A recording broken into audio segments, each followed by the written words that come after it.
Welcome to the INCORE Transitional Justice Institute and Healing Through Remembering seminar series on dealing with the past. You're all really welcome. At this moment in time, we have we have about 225 people online.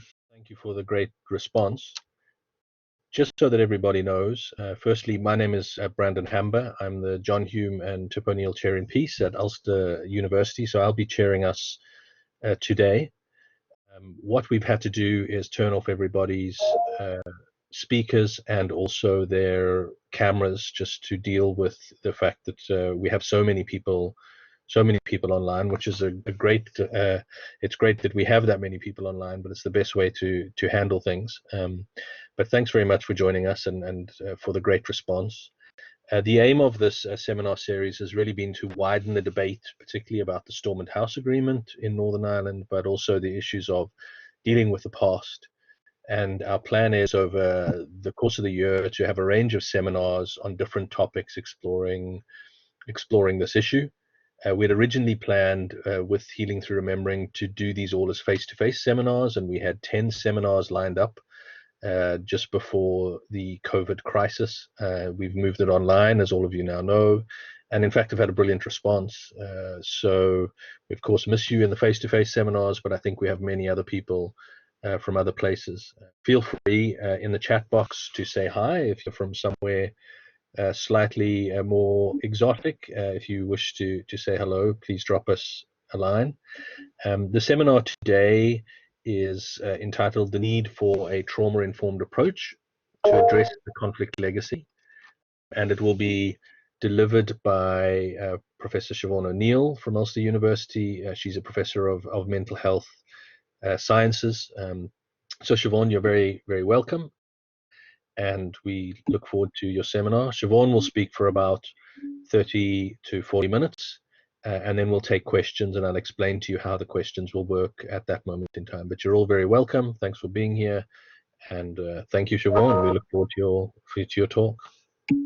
Oh, thank you, Brandon. That's lovely, and it's amazing to see we've 228 people on the call now, so that's fantastic. And thank you so much for giving your afternoon to this. I really appreciate it. It's an honour to be able to do this sort of thing. And so we'll get started. I'm going to share with you my screen so that you have my slides. Okay, so I'm going to talk about the trauma-informed approach, and then I'm going to apply that to the legacy of the Troubles. And in doing so, I'm going to present a trauma model and make that argument for why is a trauma model appropriate and necessary for this. What does trauma-informed mean, and then what does it look like in relation to the legacy, specifically the institutions, the structures, and then we're going to have some time for discussion. So we'll start by looking at the rationale for focusing really on trauma as part of this, rather than other concepts that have been raised there. And I'm going to bring you back to a study that got started, was my sort of seminal piece of work in relation to mental health in Northern Ireland, and that was the Northern Ireland Study of Health and Stress. This was one of the World Mental Health Surveys. So the World Mental Health Surveys were conducted in over 30 countries all around the world, led by Harvard University. And the idea was, they were started in the late 90s, and the idea was that we would use the psychiatric criteria for mental illness, but we would go into the general population and ask people about their symptoms and their experiences to try and work out how many people in any given country would meet the criteria for a mental illness. And we also asked them about things that had happened to them in their childhood and throughout their life. And we used a structured interview. So we have these lay interviewers, amazing people did this work for us. We interviewed over 4,000 people, and it was a representative sample of the Northern Ireland population. So we can make claims about number percentages here. And in that interview, we asked about traumatic events. And based on the type of event, and the time and their age when this happened, we were able to establish the numbers and the proportions of the Northern Ireland population at that time who were exposed to trauma that was related to the Northern Ireland Troubles. And this was in 2005 to 2008, so quite a while ago now, actually. We found that 39% had conflict-related trauma, and these were things like bombings, shootings, being involved in riots. 18%, nearly 1 in 5 of the Northern Ireland population at that time had seen someone killed or seriously injured. And that's a particular type of trauma that often stays with a person and can have mental health consequences, although not always, of course. When we looked at the criteria for a mental illness, we found that, again, nearly 40% met the criteria for any mental illness. And this included mild mental illnesses, and the most common mental health problem in the Northern Ireland population was anxiety disorders, and that would still be the case. Anxiety-related disorders are very common indeed. Nearly 1 in 5, 18.8% there, met the criteria for any mood disorder, and those disorders are depression, bipolar disorders, the kind of mental illnesses that we think of when we think about mental illness. Very, very common. One of the really surprising things about this study was that our rates of post-traumatic stress disorder were the highest of all of the countries that were involved in that series of studies, and that was 8.8%. And I'll explain later on why PTSD is so important here. So when we think about mental illness, we're thinking really here about a set of symptoms that interfere with our functioning, interfere with our well-being, and prevent us from achieving our potential. So it's important to remember that these are life-limiting conditions or life-limiting illnesses that people develop through no fault of their own.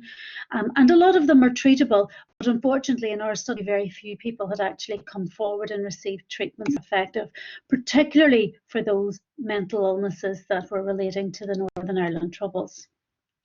So the 2 references are there at the bottom, and the papers are all available from my website. So looking then at that little pie chart, I think this is helpful because we presented the rates for individual mental illnesses, but this gives us an overall picture of what the population looked like in 2005 to 2008.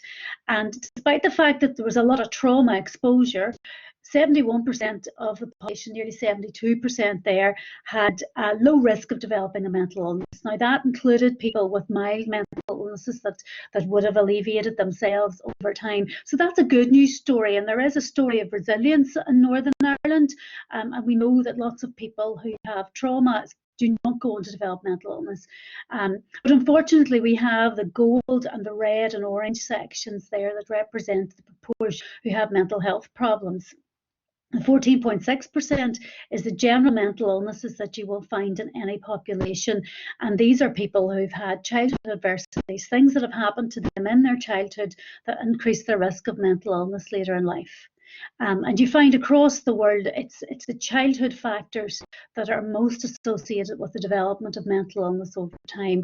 So mental illness is about how we respond to stress, but that stress response is very, very much influenced by the things that happen to us in those early years, and that's so important to point that out. The red and orange groups are the people who've had conflict exposure, trauma relating to the conflict, and they had mental illnesses that were slightly different in the way they appeared.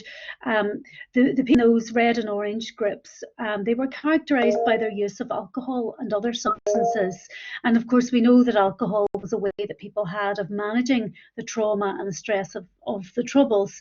And the red and orange groups also had high rates of suicidal behaviour. In fact, that 4.3% of the population had multiple traumatic events and childhood adversities. All of these groups had childhood adversities, and that dark red group had 15 times the rate of suicidal thoughts and behaviour as the blue group. So suicidal behaviour is very much related to conflict exposure and conflict related trauma here, but it's important to note that childhood adversities account overall for more mental illness in the Northern Ireland population than the Troubles. So the Troubles is really only there in 2008 in the red and orange groups. So it all really comes down to, when we talk about trauma-informed, we're really talking about that understanding or awareness of the effect of trauma on the body and brain. That's what trauma-informed means. And by even sitting here listening to this, you're becoming trauma-informed. If you know about the effect of stress in your body, you will know that trauma, a form of stress. So we go back into that stress response, and the body responds to stress. It's a biological response. It's evolved over time because it has served us well. The body prepares to fight or run away. It's about fighting an aggressor, and we sometimes call this the fight or flight response. So there's all sorts of things that happen in the body. It's outside of our control. It's really important that it's a subconscious thing. At a subconscious level, the body reacts to things in our environment, to things people say to us, to things that we see and feel and hear, in a way that activates the stress response. So if there's one slide that I think tries to summarize trauma-informed and what that means, it's this one here. This is the circuits of survival. And really, again, I'm setting out 3 different states that we move between in response to stress or trauma. So right at the very, very top, we have safe and social. That's the situation that I hope most of you are in right now. It's that kind of calm, relaxed state. We're not really necessarily on our guard. We're connected. We're engaged with other people and our environment around us. We can experience joy. We are hopeful. We are curious, and we have compassion. So safe and social is a nice, ideal state for us, and it's good whenever we're in that state. If we have a perception of danger, if something triggers us a little bit, and it could be right now, if there was a knock to the door, I might go into fight or flight. If something comes through the window at me, I definitely go into fight or flight. And this is where the body becomes mobilized. Something is happening and the body's responding to that. I become more vigilant and perhaps aggressive because I might need to fight, certainly avoidant. It's a very, very different state from safe and social. It's a stressed state. I would raise my voice, shout, and it's the body's way of preparing to run away or fight. So it is a state of anger, of aggression, and it's a completely natural state to be in, and it serves us really, really well if the environment demands it. So we move from safe and social down into fight or flight if there's a threat or aggressor. But the lowest stage here is the shutdown stage. And this is sometimes known as the fight, flight, or freeze. It's a freeze part of the response. And this is where maybe the fight or flight syndrome has been activated a lot, or there is such a huge thing has happened to us that fighting or running away isn't possible. So it's almost like we have shut down, we're playing dead, we're removing ourselves from that part of the situation. We're distancing, we're dissociating from it. It's a way of protecting the body and protecting the mind as well. It's sometimes described as a state of that where the person's suicidal, where they've sunk so far, they're sunk into hopelessness or absolute terror. So shutdown again is it's a very normal state, and if we've had sudden bad news or something terrible happens, some of us are able to mobilize and we can react in fight or flight, whilst others will completely shut down and freeze. And those are both 2 very, very natural states. Sometimes the loss, grief of bereavement leads us to go into shutdown, and again, completely natural and normal, and we need to wait until we can move through that so that we can get back up into safe and social again. So a lot of us, even with the COVID pandemic, will have been mobilized into a state of fight or flight or even shut down at the prospect of high numbers of deaths, of not being allowed to see our friends and families. That huge loss that we had as a result of this pandemic can have led us into fight or flight or shutdown. And it is no basis from which to be acting or trying to make decisions or connect with other people or help other people. We need to be back up there and safe and social. And yet it is normal. So self-compassion and self-kindness is so hugely important if we're going through those stages. So another key term whenever we're talking about being trauma informed is the idea of being triggered. Triggering is where we have a subconscious perception of danger. Something deep within us is activated by a sight or a sound or a smell. And this happens so much in relation to the troubles. It's the crack in the pavement. In one of our studies, it was a manhole cover. It was a particular road, it was a door number, it was something like that that triggered the person.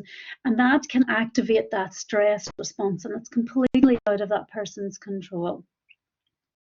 When we back up again, we call it emotional regulation. So we're moving from a state of dysregulation back up to regulation again. However, if we have repeated trauma exposures, the thresholds for each stage can be recalibrated.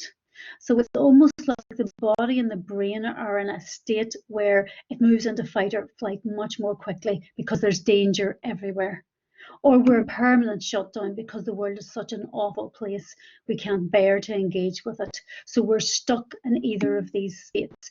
And again, there's lots of people out there, because of what's happened to them, are in constant fight or flight or constant shutdown. And by understanding where they're coming from, literally where they're coming from on the circuits of survival on this ladder, it will help us help them and make meaning from what's happening.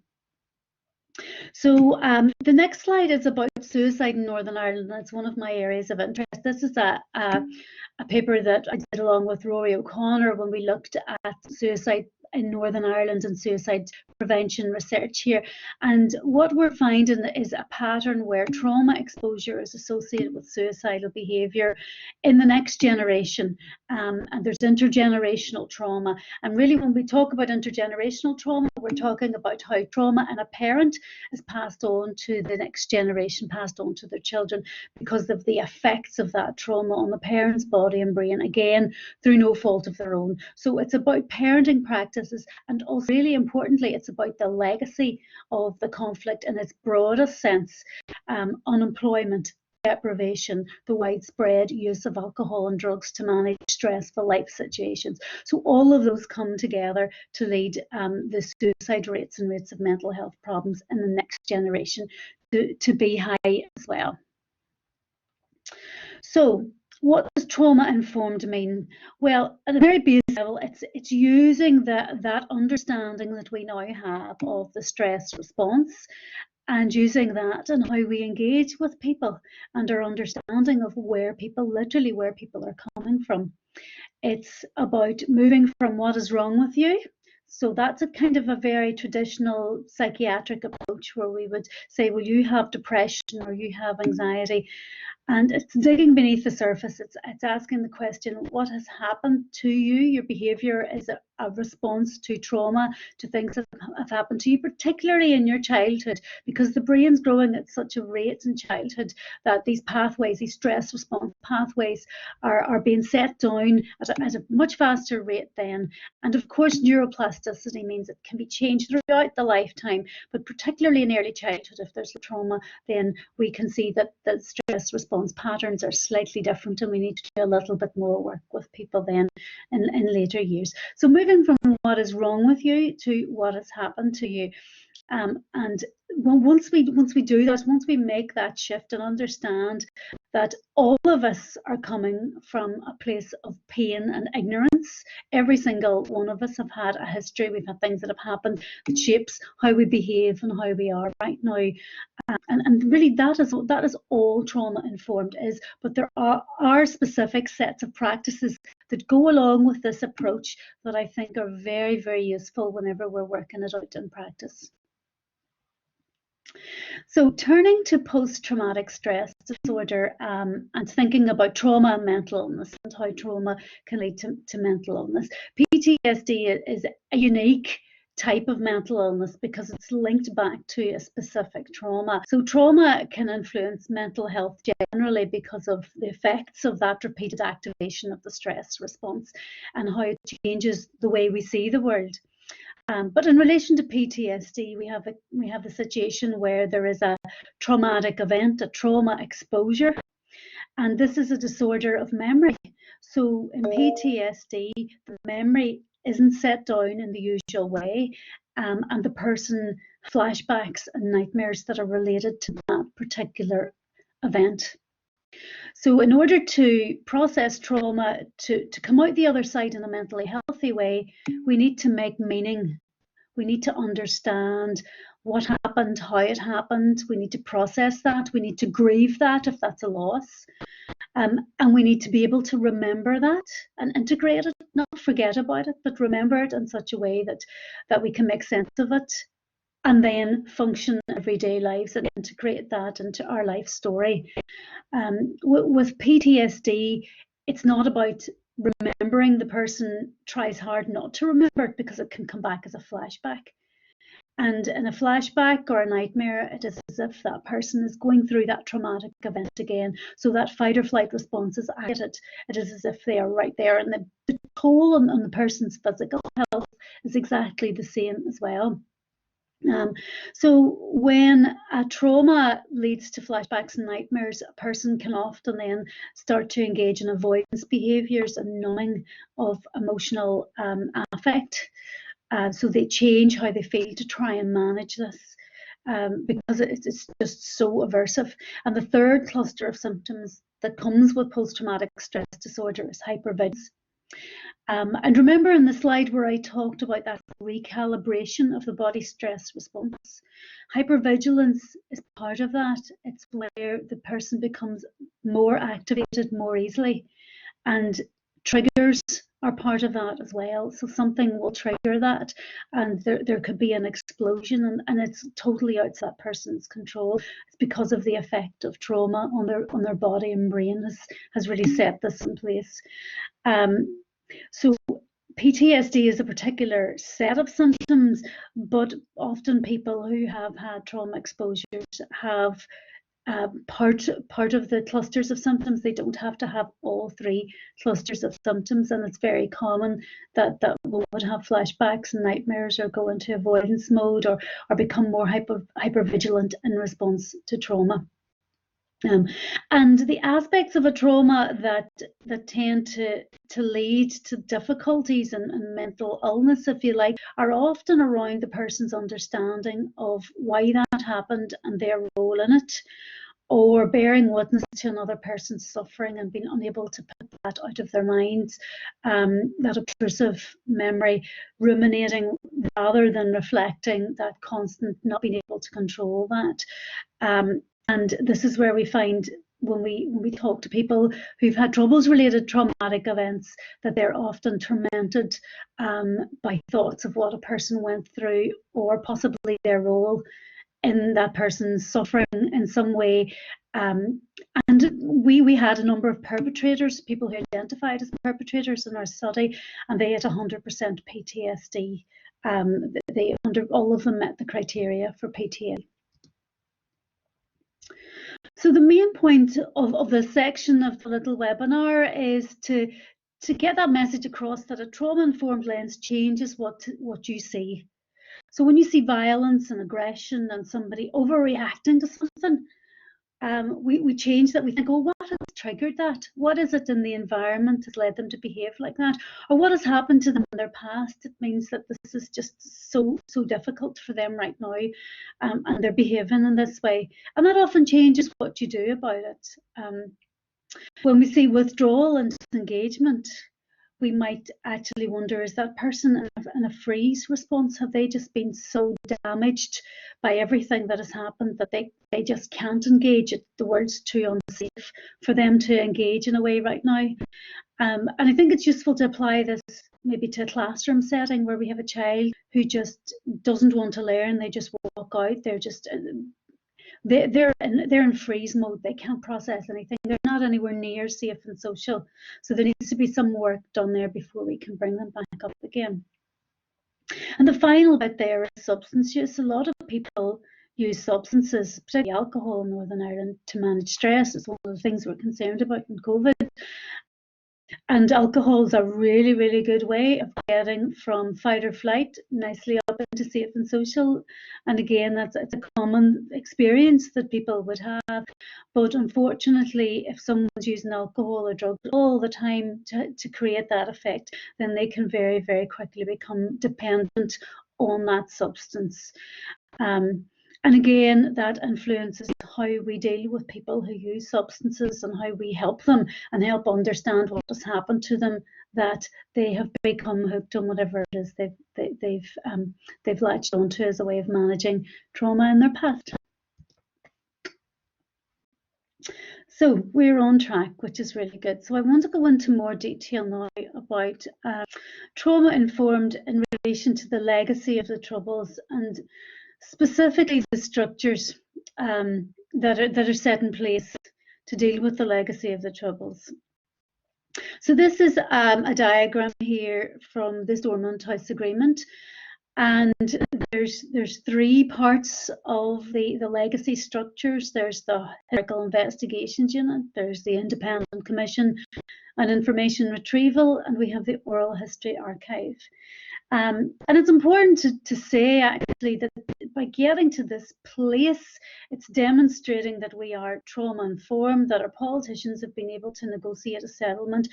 And it is so difficult because we know everybody's coming from a different place, and we're all coming from a place of pain and ignorance about the other side almost sometimes.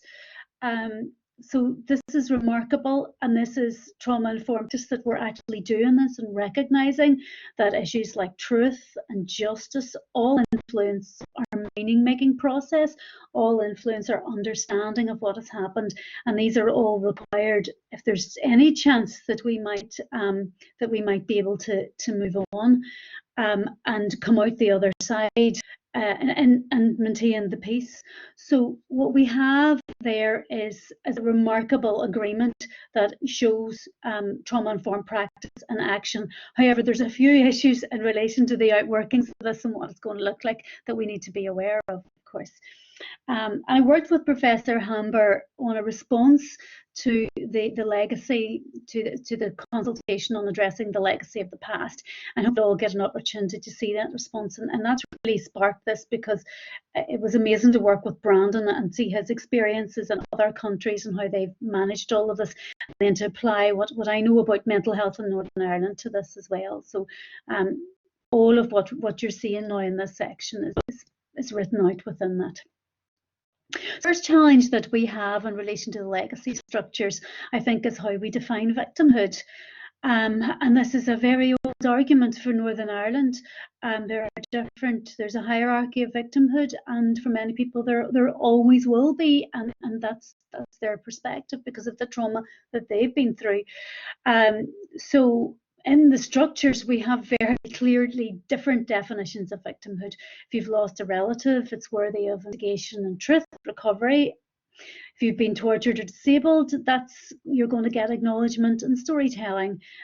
So these are very different levels of validation. So your subjective suffering is labelled in a particular way, and that can be very, very difficult to deal with. Psychologically, that can be difficult because we're minimising something that should never be minimised, because the fear and the threat and the danger is the same for all of us. It's our integrity. It's so hugely important. And these kind of things can have a very real psychological impact because they lead to rumination. They can interfere with meaning making. People can get obsessed with the idea that what they've gone through isn't worthy of truth, of justice, that they can only tell their story, that they're not going to get compensation, pensions, all of these things. And it's important. I mean, I don't know what we're going to do about any of this stuff, but it's really important that that is set out there and acknowledged, and that at least we make people aware of the potential impact of this so that they can start to understand how it's impacting and help them address that. The other thing is the fact that there's so many different institutions, and they all deliver different things, and we need to approach one or more of the institutions. However, if you think back to our definition of post-traumatic stress disorder, avoidance, disengagement, shutdown, that's all part of a natural, normal response to trauma, and it can be part of a mental illness as well. So we should not be putting triggers within the system. We shouldn't be asking people to go through things that could potentially trigger them and consolidate a mental illness. So it's not about causing a mental illness. This part of it is not about causing a new mental illness, but really repeating that really aversive flashback nightmare. That's what you're bringing somebody into whenever you're triggering them like that. And of course, talking about the traumatic event can be triggering, and that's something we know about. But there are other triggers. There's things in the room, there's the uniforms that people wear, there's the language that people use to describe things. These can all be triggers for different people, so we need to be conscious of that. There's also the issue of how the structures relate to one another. So you might achieve one thing with one institution, something completely different with the other institution. And of course, you might have to tell your story to 3 different bodies, in a worst case scenario, 3 different groups of people again and again and again. And if that doesn't achieve anything for you in a very real way, such as compensation or truth or justice or what you're anticipating, then that can almost re-traumatize you, because you've gone through that and you've been judged on that basis. So these are difficult, and there are various support services that are set in place to help people through that. So we need really clearly to know what the roles are and what they'll do, so that we don't raise people's expectations. They're going to receive a particular type of help and then not give them that, because that's also something that is experienced again and again in the past. Promises haven't been delivered, and that's painful, and that's relating to mental illness as well. The next difficulty I'm going to discuss is the idea of disclosure. One of the goals is to encourage disclosure, and disclosure seems to be a good thing. It's related to truth and justice, and these are important meaning making. But it also has implications for mental health and trauma, because what's disclosed can lead people to think about events in a very, very different way. There's new stories, there's different truths, they're complex. There's often stories of betrayals. And then there's the effect on the family of a victim or survivor, where family members are hearing about things for the first time because that relative hasn't discussed them, and they're seeing somebody in a different light. They're seeing a loved one in a very different light, maybe even as a perpetrator, and these are all really, really difficult for family members to deal with, and yet there's very little in there about families of those who are involved with the legacy institutions. And we know transgenerational trauma is a thing, but we have this very direct link with the trauma and the parent that a family member could be finding out about for the first time. So people need help with these things. So glass of water. So let's try and be trauma informed. This slide presents a trauma informed approach and the main facets of that approach. It was an approach that was first set out or defined by the US Substance Abuse and Services Administration in 2018, but it's been used all around the world now and applied in numerous different settings: schools, prisons, workplaces. This can be picked up and applied anywhere. The first part of it is about realising the impact of trauma and understanding paths for recovery. And I have emphasised here that it's all trauma. So it's not just trauma relating to the troubles. This is about all of the traumas that all of us have endured as we grow up and in our lives to this point. So it's trauma caused by the conflict for sure, but trauma in the next generation caused by our responses to that trauma, caused by our drinking, by our inability to make connections because we've been in shutdown for so long, our inability to really connect and express love to our family and the things that need to be said. It's about the childhood adversities that many people have gone through in Northern Ireland, and in our study, certainly poverty was the #1 adversity that people experienced. So poverty and inequality are traumas. It's also about power structures and bullying, And of course, that has connotations of a classroom environment, but it's also about bullying in the workplace, bullying at government level. It's about all of those things. So it's about all trauma. And in that way, it's quite woolly. It's about creating a kind environment, a compassionate environment where we don't cause any new traumas and we realise how widespread is. And so we've got figures for Northern Ireland there in the first slides, but it's about realising that all of us potentially have had traumatic things happen to us, and that even in terms of the troubles, that they are not the only traumas that people have. It's about recognising the signs and symptoms of trauma. It's about that understanding and awareness of the impact of trauma on the body and the brain, and how the trauma on my body and my brain affects my wee daughter and my broader family and the community in which I live. So that awareness is the first part of it. So the training that's happening right now in Northern Ireland about the trauma-informed practice that Safeguarding Board are doing, this is raising that awareness, really important. It's also about that awareness of the need to act from a place of safe and social, of that personal insight, of knowing that I'm not in a position to make decisions or even to help other people. If I'm angry or depressed or in grief, that I need to bring myself right back up there. And particularly as a parent engaging with a wee child and their brain's developing, we need to be in safe and social. And remember, we are pack animals, and those triggers, those cues, we're always looking around us to see, can we be in safe and social right now? So it's about that group influence as well. It's about compassion and kindness to ourselves and others, and it's about this idea of our common humanity, respect and equality, because trauma impacts on all of us in the same way. So it can be quite a difficult message, because it's about insight and looking into our own history and our own past, and thinking about what position we're coming from, what are our triggers.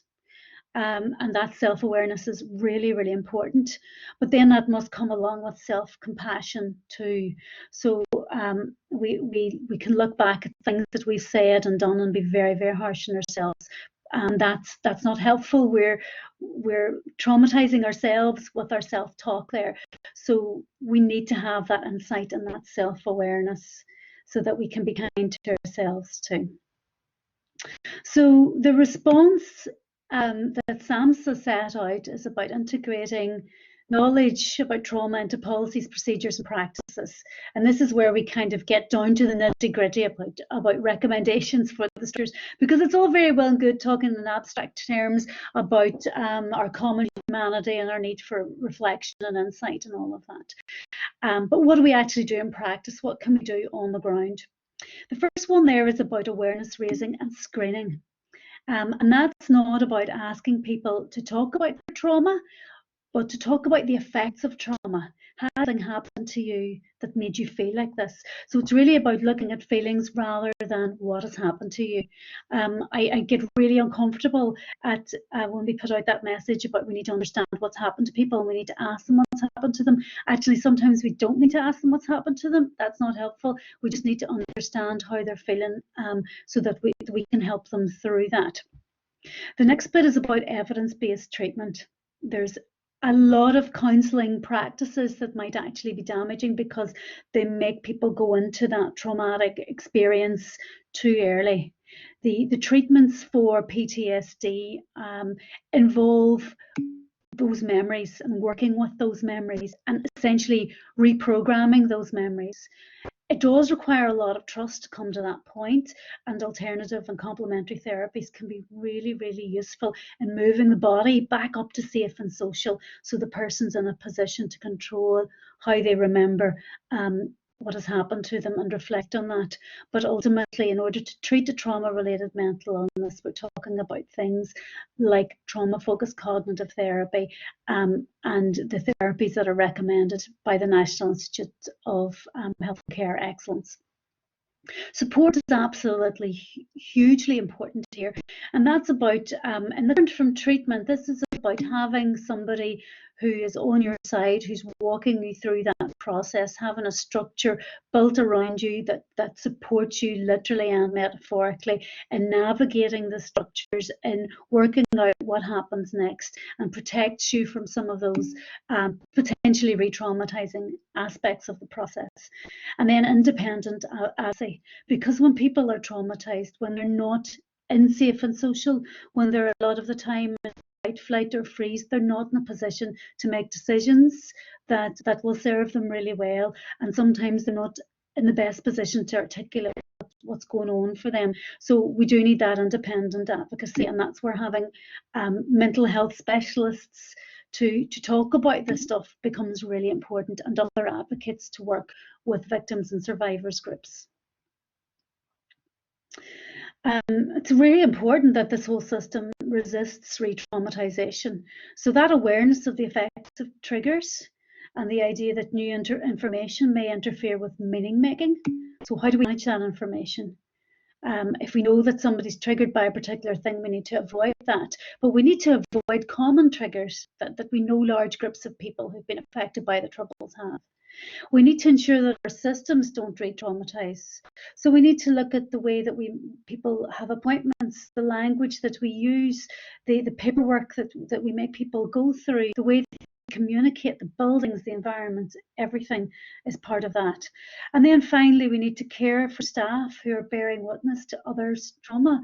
And this has been brought up in the context of the COVID pandemic, where we have staff that are trying to help people, but there's some people that they can't help. And this will be the case in terms of the legacy structures, that there are people with well-meaning staff who are doing their best, but they're listening to terrible stories, and their lack of power in that situation may serve to traumatize them and cause them to ruminate and reflect on what's happened. And they're at risk as well, so we need to make sure that they're protected too. So I'm going to end just with our 6 recommendations that are in our response to the consultation, and then we'll have some questions. The first one is about scrutinising that whole process from a holistic victim and survivor centred perspective. So look at their journey through one or more of the structures. So consider it as a whole and walk through it, and consider victims' families. What information might they get through the media, through other sources, or through that person themselves, and how might that affect them? And what structures are we putting in place, if any? And if we're not, then what advice are we giving them, at least acknowledging this? About support for victims right through the process, making sure that they have, that they are not alone in this, because that will impact on them as well. So that's not about treatments, that's about having that support and advocacy there. We need that demand profiling, so that we don't set people up and tell them that there will be service support and then not deliver on that. So we need to do the demand profiling in terms of mental health, and also then the impact assessment. We need an impact assessment exercise as well, so we can start to understand the potential magnitude of what we're dealing with here. We talked about the trauma-informed approach, and that needs to be embedded in policy and practice. And I think that starts with training and awareness raising. And once we do that, then we can think about screening and support and all of those other elements of it as well. We've recommended that there's a mental health advisory group of trauma specialists, and when I say trauma specialists, I include very much here people with lived experience of trauma and lived experience of the type of traumas that we're talking about, because it is only through talking with those individuals that we will find out about triggers. This is a very personal thing that people go through, and we need to talk to people who've been affected themselves in order to really understand what it's like from their perspective. So that mental health advisory group could be really, really important as an independent group, advising all of the structures about how they work. And then finally, of course, we need to think about going to protect the mental well-being of staff within the legacy institutions, and how we not only protect them, but if they have difficulties that are related to this work, that we can provide them with treatments and services. And they're so hugely at risk. For some of them, it will be the first time that they've really been exposed to this type of trauma, and we don't want them thrown in at the deep end. So we need to look after those staff so that we can keep them in a place of safe and social, so that they can help everybody else going through that process as well.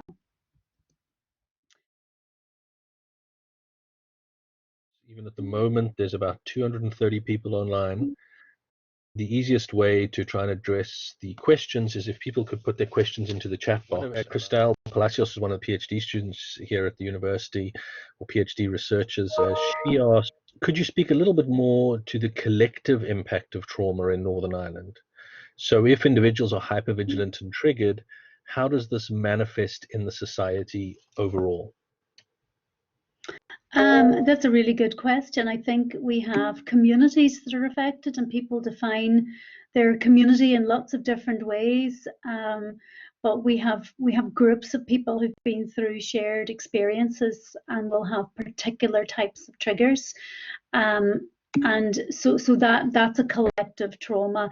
And then I think there's the trauma of the whole society. And even people, like when I started doing this research, I was thinking, well, this hasn't really affected me. This is something that's, quite alien to my life and my world. And then I realized, even when I was preparing a TED talk, actually my mother was witnessed the Claudy bombing. I know so many people who've been affected that it touches every single one of us.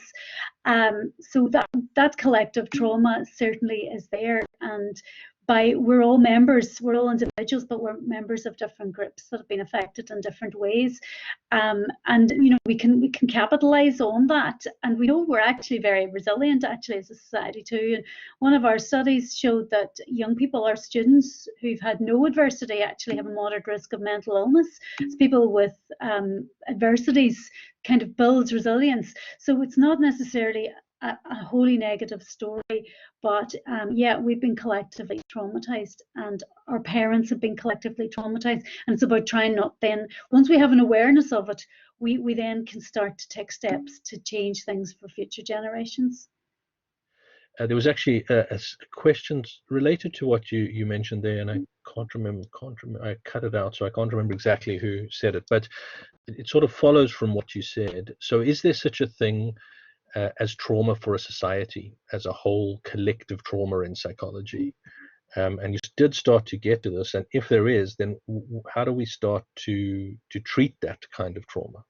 I mean, this is again thinking about the numbers, the proportions of the population who've been affected, and the society that's been affected, and a society that can be triggered by things that aren't triggers in other societies. So that's applying that model to the whole of the Northern Ireland population. But for me, it's ultimately about giving the members of that society those insights. And recognizing the resilience that's also within that society too. And it's really interesting that we're going through a pandemic. I think one of the potentially positive things is that could bring people together, but we saw those divisions happening at the start, that the two sides politically were falling back into their kind of trenches, if you like, in terms of how we respond to COVID. But that recognition of our common humanity is a really, really important part of that. This is a question from Fiona, and she's really asking, is there a difference between how we deal with PTSD and complex PTSD that lasts and endures, rather than as a one-off event?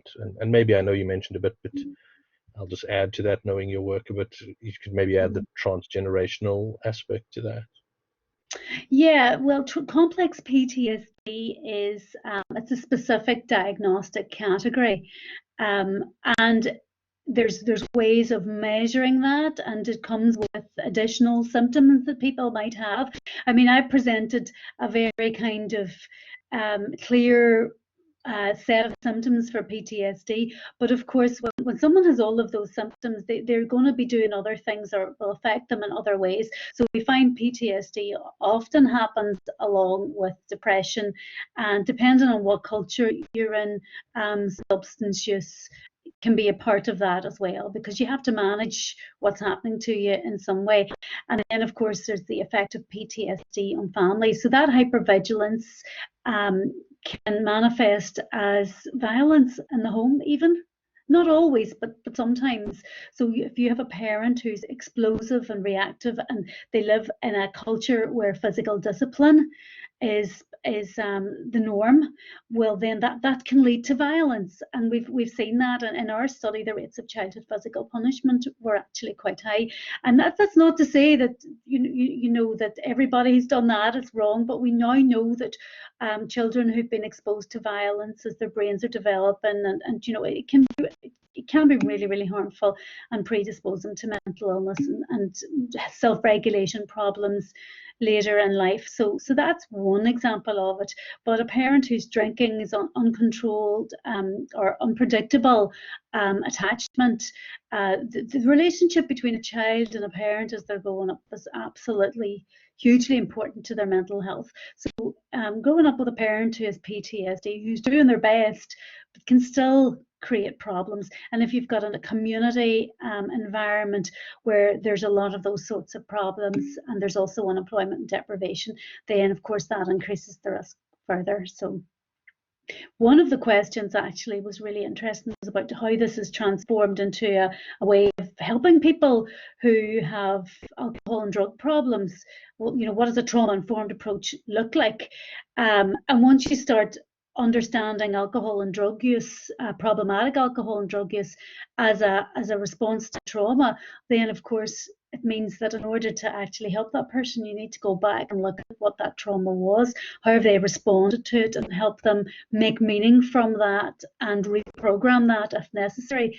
And in the meantime, that person will need to manage their trauma in some way. You can't take away someone's coping strategy just like that.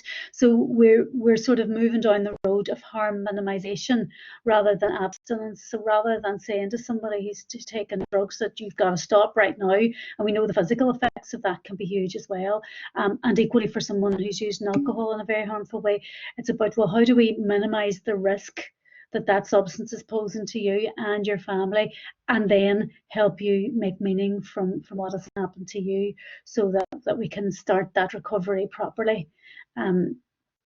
So that's what this looks like in relation to alcohol and drugs and substances. A little bit earlier, you were just talking a bit about children and younger people and those types of issues, and there were a couple of questions around, how is this type of work different with younger people compared to adults? And then a very specific question here, which actually is a fascinating question from someone called Linda Baggy. Siobhan, you mentioned how important it is to create a narrative to make sense of the trauma, but how do we work with those who are very early trauma when that's actually not accessible to conscious recall? So maybe a technical question, but it's a sort of it's really about the intergenerational issue where maybe children don't have those same memories, or the memories cannot be recalled, and we're talking about making meaning out of it. How does that work?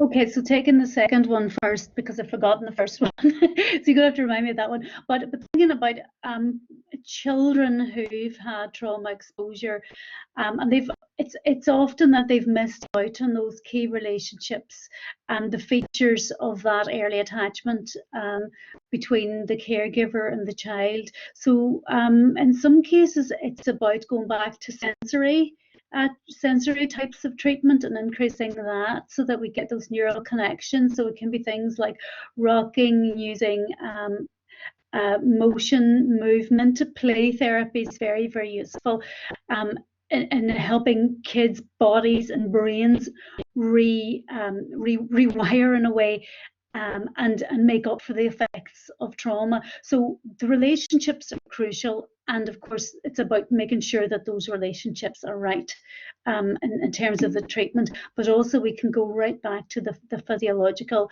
and help children in that way. And that's kind of, it's not really my area of expertise, but there's so many trauma therapists who work with kids and use play therapy and sensory therapy to help kids have those relationships with their caregivers so that they can recover or move towards a point of recovery, so that they can adjust their stress response calibration, which is essentially what you're trying to do there, in a subconscious way. So you're working with the body, but you're setting up those relationships as well. So you're protecting their mental health and promoting their resilience that way. But this is an area for clinical psychology and psychiatry, really. And what was the other question? Well, I mean, you sort of covered it. It was really generally about the difference between maybe working with younger people and adults. And as you were talking there about the different approaches, it made me think there was a question here from Benjamin Thorne, which asked if you could, what do you think is the role of the arts broadly defined in positively aiding intergenerational transmission of memories? I mean, you've been covering a little bit of that, but I don't know if you wanted to say something specifically about the arts. Oh, arts is so important. They provide us with those sort of safe spaces to express what's happened to us. And creating art makes us vulnerable. We're exposing that vulnerability, but having that validated when other people, it's a mode of communication for the person who creates the art. It helps people understand at a deeper level. So when I looked at was it Colin Davison's portraits of people who've been affected by the Troubles, and you can see the hurt and the pain, and that's communicated, and that's really it just can be really helpful to that whole healing process. The stories, the theatre, literature helps tell stories in a way that safe, particularly if it's fiction. It's a safe way of communicating or expressing that and having validation and helping people see each other's perspectives, which is part of the trauma-informed approach. So by listening to a narrative from the other side, that increases our capacity to have empathy for what that person has gone through, and then we can open up all sorts of avenues towards communication and reconciliation.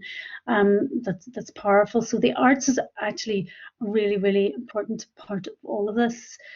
It's not a treatment for traumas. It's different. It facilitates the process of recovery, but it's not a treatment for trauma in and of itself. And I think these are things we need to kind of understand the difference. There's a huge role for the arts, though. Okay, thank you. I hope you're still okay for me to give a few more questions here. They're coming in thick and fast. I'm fine. Yeah. I'm struggling to keep on top of them, but I'll do my best. There are a couple of questions which are about some of your wider points you made around issues of justice, issues of society, inequality is sort of creating these types of traumatizing environments, for want of a better way of putting it. And Indu Callahan says here, could societal segregation contribute to traumatizing the future generations? For example, communities and schools especially. So I suppose building on that wider idea that you presented. So maybe a couple of thoughts on that. Oh yeah, it's a really interesting one. I think I would rather flip it and say that integration is the best approach for various different reasons.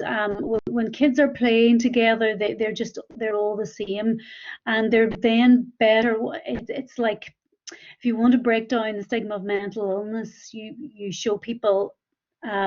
You get famous people who are already known for another reason, and then they disclose that they have a mental illness, and this kind of helps reduce stigma. So it's like when we know each other as human beings first, rather than as members of a particular community, then that is so helpful, because then we can see that other person's perspective, because we know that whole person, and we know that we don't box them quite so readily. So that breaks down barriers to reconciliation, and we're much more easily able to negotiate with that person, because we know that person, because they're a friend, a secondary member of the community. So I think segregation is certainly not helpful. And one of the byproducts of poor attachment in childhood is that child may grow up with a reduced empathy. So the capacity to understand other people's perspectives mindedness, Fonagy calls it, the ability to put yourself in someone else's shoes. Those things are built up through parental attachment behaviours early in life. So if you haven't had enough of that stuff and you're living in a segregated community where you don't meet people who are from the other community, if you want to define it like that, then your ability, your capacity for empathy might be impacted as well. And this is just a really devastating combination that prevents peace building. So ideally, young people would go to school together, would learn together, would know each other as human beings first, before they get into this stuff, and then understand that we have different positions on particular things. But if we know each other as human beings first, then we'll be better able to work out our differences. It's absolutely crucial, and the best model is the integrated education model. The shared education model doesn't do that fully. It relies on contact, but the fact that the children are wearing different uniforms is a huge barrier. Going to different schools, I think that's a huge barrier from my perspective. Dr. Joanna Young maybe asks a question on the other end. How do we ensure the inclusion of older people who often have less access to psychological therapy? So we've been talking quite a lot about the youth, but what about others in the society? Yeah, and this is really important because many of the people who have been most affected by the trauma of the Troubles are in in their later years, and their parents and grandparents, and they are as deserving of treatments and compassion and as anybody else. And it's about helping them talk about what has happened and creating an appropriate environment in which that can happen. And it's maybe about using different language than the language we use that young people would use. I'm trying to think of the word. They have there are different ways that they will describe their experiences, and there's things like music, and it has to be done in a way that recognizes where they're coming from as well, and the fact that to many people the idea of talking about this stuff is just something you did not do. So this is a radical shift. But it's not about talking just to anybody. This is about communicating and working these things through in a very, very safe way. So that message needs to be got across to people. But it's really, really powerful, and it's really important that it spans across all of the age groups. Yeah, thank you. There's a number of questions here. I mean, you started at some stage toward the end, talked a little bit about the staff working with these types of issues. And there are a few people who've actually sent in questions asking about sort of different groups of people and how do they deal with these issues. So I'm going to ask you those because I think they are quite interesting and quite practical. So the first one, I can't see the person's name or I've missed it here, but I'm wondering, have you any advice for oral historians who might be interviewing about non-trauma related events who inadvertently cause a trauma memory to resurface? I guess oral historians, researchers, there are lots of people who are engaging, in societies where there's conflict. So any thoughts about that? And then I'm going to ask you a couple of other categories that people have raised as well. Okay, well, being trauma informed means that you're watching for cues in the person that you're interviewing, that they're uncomfortable in talking about the thing they're talking about. It's about giving them information, firstly, about what areas you'll be covering, so that they're not surprised. And if somebody has PTSD, they don't often come forward, and they're not generally willing to discuss these things. So for an oral historian, it's about how do you break down the boundary there, so that and about asking about feelings and responses rather than getting a person to go through what happened. But that might not be helpful if you're an oral historian and you want to know facts or truths. So these are difficulties that you're going to have. So I think it's about being honest and upfront. And when someone when someone says they don't want to discuss something, then you leave it at that. It's about not showing too much discomfort though when people do disclose things, and not responding with shock, whenever, because it mightn't be that they're triggered, they might just be telling you something that they've told nobody before, and your response is going to be hugely important there.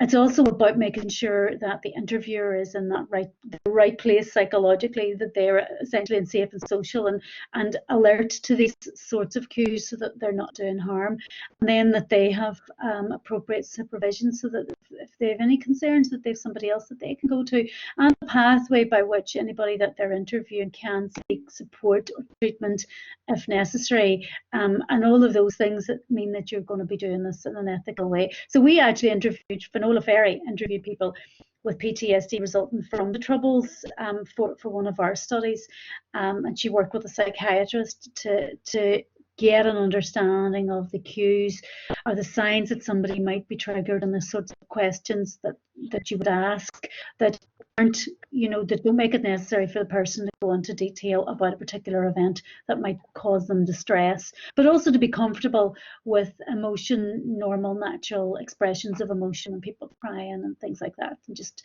not react with shock, because that can be devastating for someone as well. Mm-hmm.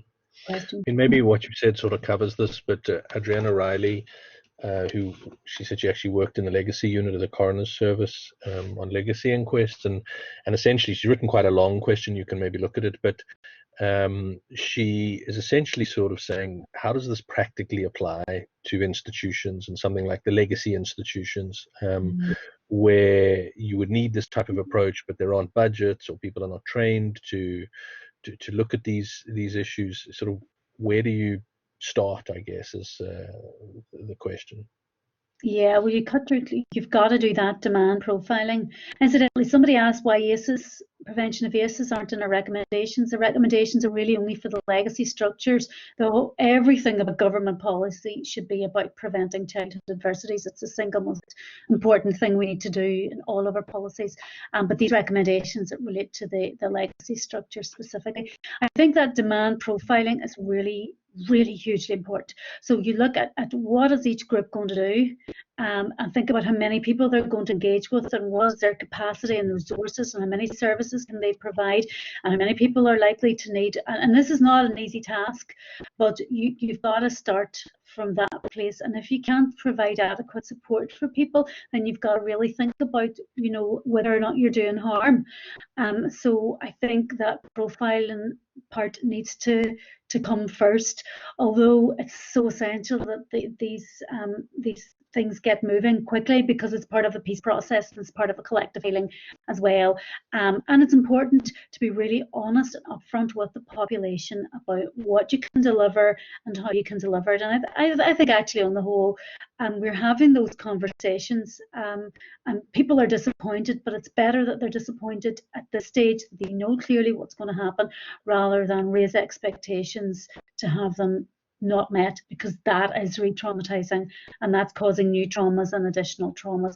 So it really is about thinking how many people is going to go through this and what can it deliver, and being open and honest from the start to everybody. And lots more discussions like this with people who are involved in the legacy structures and radio shows and everything, so that we can really get that message out there about what this can or can't do. I'm sure you've experienced from South Africa as well, Brandon, that that you could lend to this as well. What you're saying is really interesting, and it is, I think, it sounds a bit simplistic on some levels, but it is about raising the awareness and having that discussion that you're setting up.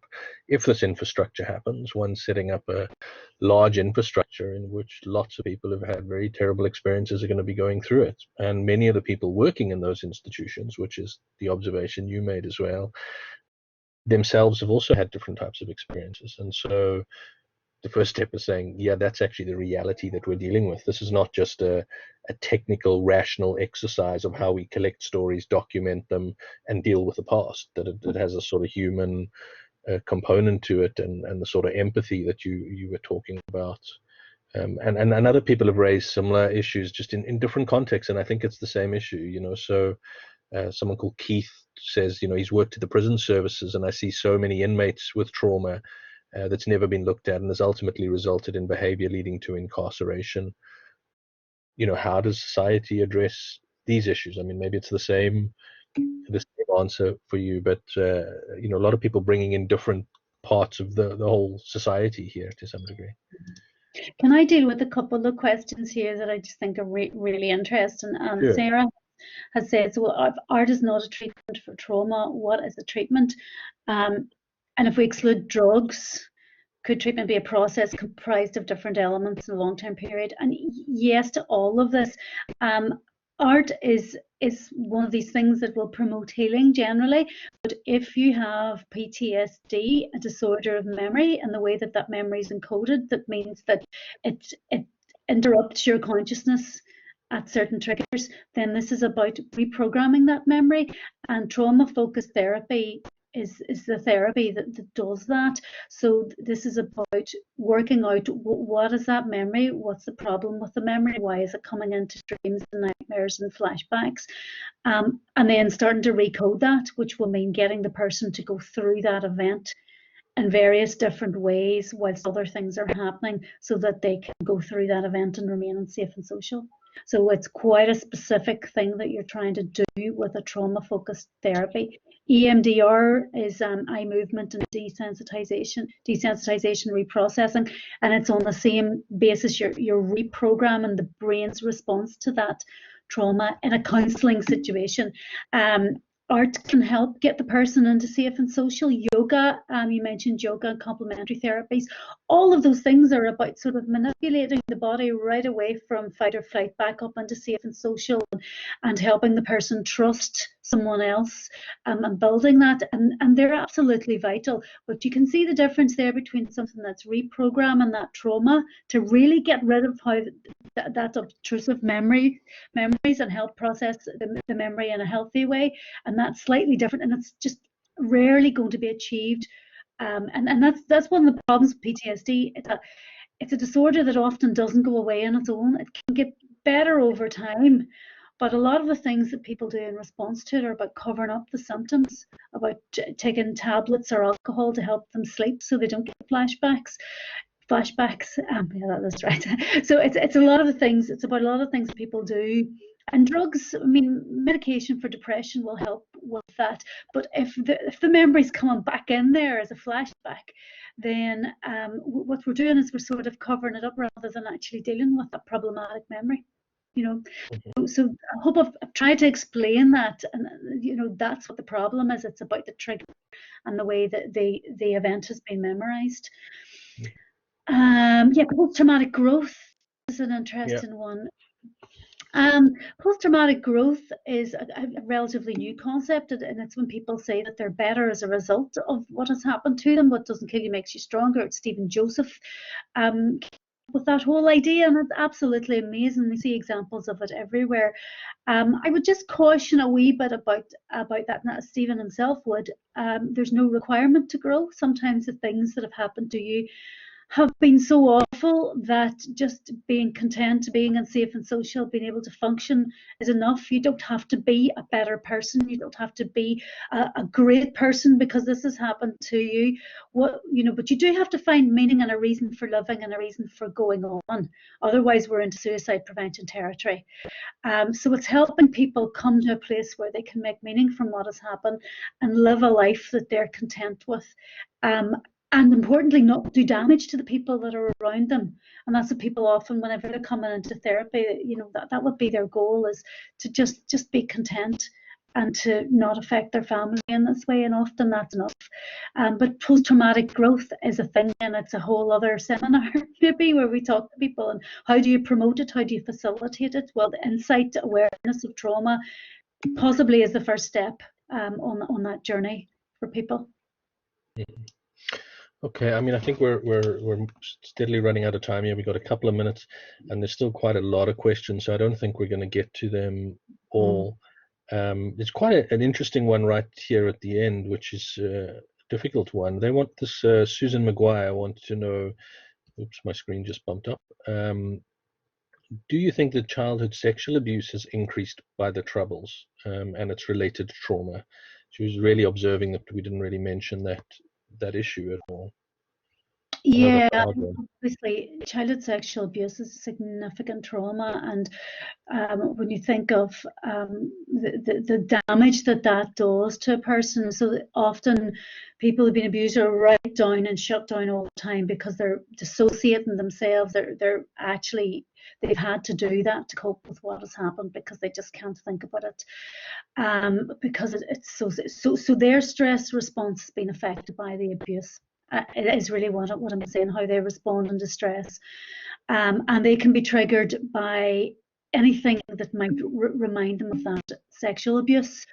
And that will put them right down into shutdown again. So it could be a smell, it can be any combination of anything, and we can't even, and we won't even necessarily know what it is. But that person's right back in there, and they dissociate completely. Often, not always. I mean, a lot of people who have been abused don't have these difficulties and have managed to make meaning and process. But then, whenever we have other traumas that come on top of that, we know that when there's cumulative serious traumas, then the risk of mental illness does get greater. And of course, the stress response is affected by the trauma that people will go through. So that's difficult, and this can cause mental illness and substance problems as well. And I think maybe part of the question was sexual abuse something that happened at the time of the Troubles? And yes, the answer has to be yes, and we're only really starting to understand the extent of it right now, and it's not something that's been talked about too much. And maybe that's something, that's a story that needs to be told. It's not something that we kind of looked at specifically in our research, so we wouldn't have data or numbers. The numbers of people who were abused, that was a separate type of traumatic event type, and it was very small numbers even compared to other societies, but huge rates of PTSD again coming with sexual abuse, huge rates of mental illness. Okay, I think we need to wrap up here, and there's tons of other questions. I feel really bad that we're not going to be able to address them all. There were a couple about the role of the media, cultural practices. Someone, Einke, author, reflecting very much and sort of saying the lack of empathy in the society, and a lot of things that people take as normal as a result of the conflict and how they interact with each other maybe is hugely problematic. So that sort of cultural context and the media context. I don't know if you want to just comment on that, and then I'll ask one more and we'll end on that. Okay, so the media guidelines for the coverage of the Troubles have been produced. I can't remember where they're from, but they're absolutely amazing. And it's all about, again, being trauma informed. And if you're given, or if you're promoting discussion in such a way that you're triggering people, that you're deliberately trying to trigger people, or I think that can be very damaging. But a lot of what's happened is actually really, really helpful in helping other people understand different positions, different stories, different truths. But then on the other hand, we have details being shown of events, footage of events. So you could be watching TV, and all of a sudden something that you were involved in or that you were present on the day could come up, not being warned about that. That's just so, that's a problem. So when footage is shown, when old footage is shown, we need to just be so sensitive about family members that are watching that and what they might see and how that might be experienced. So, but there are media guidelines for this stuff, and the media have a really important role, I think, in opening up debates and discussions and helping facilitate that and getting the trauma-informed message out there to the public. And we need to work with the media, of course, in this too. So. Okay, well, thanks. And I'm gonna ask you the last unfair question. And I know you and I discussed this because we were worried that people would have been tuning in because they thought we were talking about COVID-19 and trauma specifically. But someone did ask that question, and I sort of think, given the circumstance we're in, maybe we end with that one. And their question was, if lockdown due to COVID-19 amounts to a form of political bullying, which is obviously their opinion, what will the responses and the resulting trauma look like? So I know it's a bit of an unfair question, but any sort of reflections on our current context and maybe how that might play itself out from your trauma knowledge? And then I'm going to turn over to Kate to end off for us. Well, I think it's all about how we make meaning from this scenario right now. And again, a lot of this just goes back to our own personal experiences. I resisted. I was angry at the start, looking for someone to blame for COVID, and why did I have to do this and forgo what I wanted and endure these losses? And I was able to make meaning from that and understand that we were all going through it for a purpose and a reason. And I guess if you have a different understanding of COVID, then it will be very difficult for you to make meaning from these measures, and very difficult for you to adhere to these measures. And you may well see them as bullying. And there are many different truths about COVID, and we're only starting to understand the science of this and how the science has been applied in the form of guidance and rules. And these are rules that are affecting our lives. And it goes back to that meaning making and acceptance. I think I've reached a place of acceptance that this is the way it's going to be for a while. But I was right down there and resisted too, and maybe that resistance is a good thing. Maybe we shouldn't just accept it, we should keep questioning. So it's not a great answer, Brandon, but I think that's where we are with it. All this feedback's really, really useful for me. So don't think if you've written something and hasn't been commented on that I haven't seen it. So thank you so much. I'm so grateful for that. And there are social justice issues that are at play here. Absolutely, power, inequality, things that are happening that are outside of the individual that they have very little control over. And I completely take that on board. I'm not saying that we're all responsible, certainly, for our own destiny. But I'm just trying to give you that balance. And you know where I am on Twitter, and email me through the university if you want to have a chat about any of this stuff, or if you have any additional questions. No, well, I appreciate it. And I mean, you have now been on the go for an hour and a half here and staring at the screen, which is rather difficult. So just from my side, I want to thank you very much for a really informative talk. And somebody had reflected in the questions, in the responses, saying, and for a very detailed responses to the questions, which I think is really true and really helpful. A lot of compliments from different people, and from my side, I think the depth at which you went into things and the time you've given the importance of it's really, really important. And I just want to thank you very much on behalf of the Transitional Justice Institute, INCORE, and Healing Through Remembering. But I'm going to just hand over to Kate, the Director of Healing Through Remembering, just to wrap it up. Well, first of all, just to say, to re-emphasize that we are going to arrange to make the recording and slides available at a later date. I know people keep asking that. To thank everybody for participating and managing to take part with all those numbers, and especially to those of you who seem to have had to log in 3, 4, or even 5 times. Either that, or there's a lot of people with the same name. So thank you for persevering so that you could get in. And thanks to Brandon too for chairing it, because it's not the easiest way to do things. The next one up is entitled, "Is the UK Heading Towards Combat Impunity?" It'll be led by Dr. Thomas Hanson, and it'll be on Friday the 5th of June at 3 p.m. So we look forward to seeing you then. I'm amazed by the responses. Really good. I mean, there's a whole piece on trauma-informed schools and what that looks like, and we could do a whole seminar on that. But yes, all of this stuff can be applied in a school environment as well.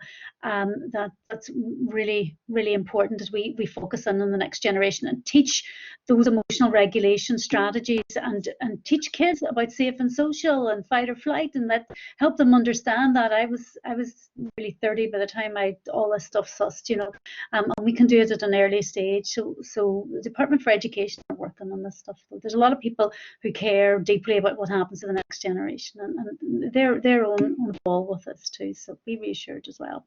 Thanks. Okay, well, thanks, Siobhan, and thanks, Kate, Healing to Remembering, Transitional Justice Institute, INCORE, and all of you. I mean, to have 240 people online, 244, I think, was what we had at one stage, is quite fantastic. And we hope you'll join us for the next seminar. You can reach us on all, we've been posting it up there, Twitter and Facebook and all those things. And I know Siobhan responds a lot to her own Twitter as well, if there are issues and questions you want to raise, and I put up her connection. So thank you, everybody, and we hope to see you soon. And thanks again, Siobhan. Bye. Thank you.